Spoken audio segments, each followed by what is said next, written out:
Hello everyone, welcome to a new video. Today I would like to look back into 2020 to see how much I got paid in dividends. And as you might know, or well actually not if you're new to the channel, well I'm a long-term investor and I very much like dividend stocks, although I don't invest solely on them. But I will not extend more in the introduction because there's really not much to extend on, and let's get right into the topic of the video. How much did I get paid in dividends in 2020? Firstly, I must start by saying that I do this video mostly for myself to keep track of my progress and hopefully maybe inspire some of you. But this clarified, I invest using the Hero, although I recently also opened an account with Charles Schwab before I didn't know that we could also open it in Spain. However, I haven't been investing in Charles Schwab, or at least I didn't in 2020, which will make things much easier for the calculations as we will only have to look at the Hero.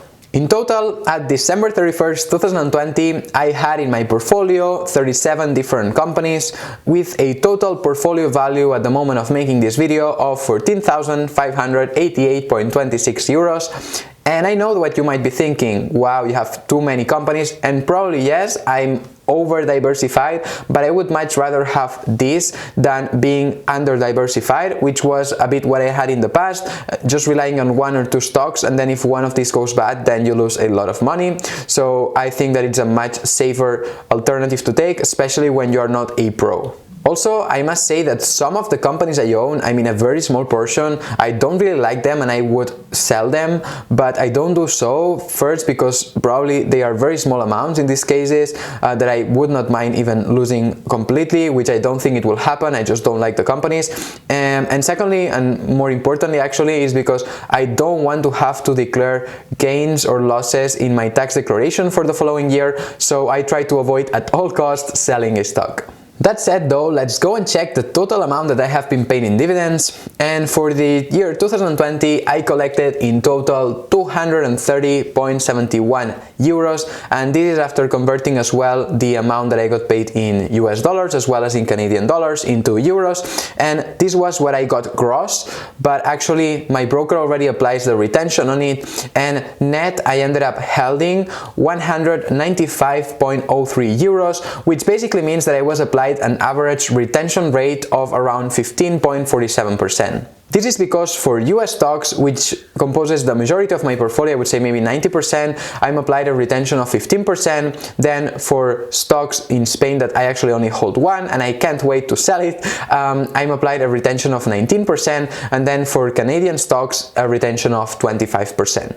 Nevertheless, these gross dividends that I collected represented a yield over the total current value of my portfolio of around 1.58% gross. This though, as I already mentioned, is the current value of my portfolio, but it's also important to note that I am up in unrealized gains in 3,808.83 euros, which basically means that my out-of-pocket cost, what I have really invested in the stock market, is not this almost 15,000 euros, but instead I just invested 10,779.43 euros.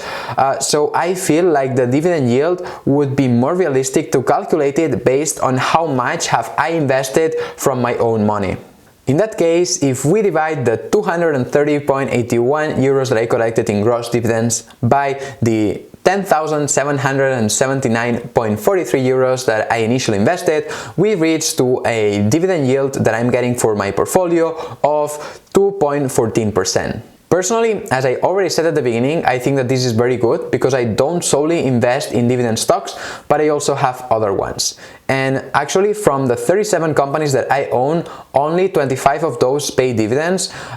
Some of them because they are simply growth stocks, and others because they had to cut their dividend due to the pandemic. Also, we need to consider that I have been consistently investing almost every single month during this year, which means that these almost 11,000 euros of my out-of-pocket cost, I did not put them all at once on January 1st and then start collecting all the dividends for the year, but these were gradually introduced in the market throughout the whole 2020. Well, actually some of them were even earlier than that.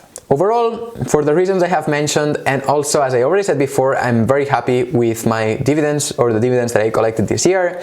And also, I know that this is not related to the topic, but I'm up almost 4,000 euros in the Hero in unrealized gains over, I think, the past a bit more than 2 years that I have been investing with the Hero, which means that in these 2 years I have gotten a return on investment of 35.33%, which I think it's great. Of course, it could have been better, but it's also important, and I think I'm learning a lot day by day to hopefully become better and get even nicer gains in the future. But before finishing this short update video, I will just now highlight the 5 companies that have paid me the most in overall dividends, not meaning the yield, but simply the total value that I have collected from them. First, and the stock that has paid me the most dividends in 2020 has been Banc de Sabadell, that paid me 50 euros gross, although I must say that I'm not happy with them. It's the worst performing stock of my portfolio, and I'm currently down 39%. The second position goes to Kraft Heinz, for which I collected in total on dividends $30.80,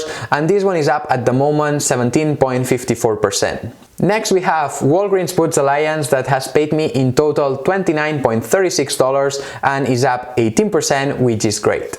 Afterwards, ExxonMobil paid me in total $26.10 and I am up currently 37%. And finally, to end with the top 5, we have Simon Property Group that paid me $20.80 and I'm up currently 84%, basically because I bought right in the crash of March. And with this last stock, I will leave it for today. As I said at the beginning, short and simple video. And you, do you invest? If so, how much did you collect in dividends during this past 2020? Please let me know in the comments below. If you enjoyed the video, then don't forget to give it a like, subscribe to the channel if you're not yet subscribed, and as always, see you next time.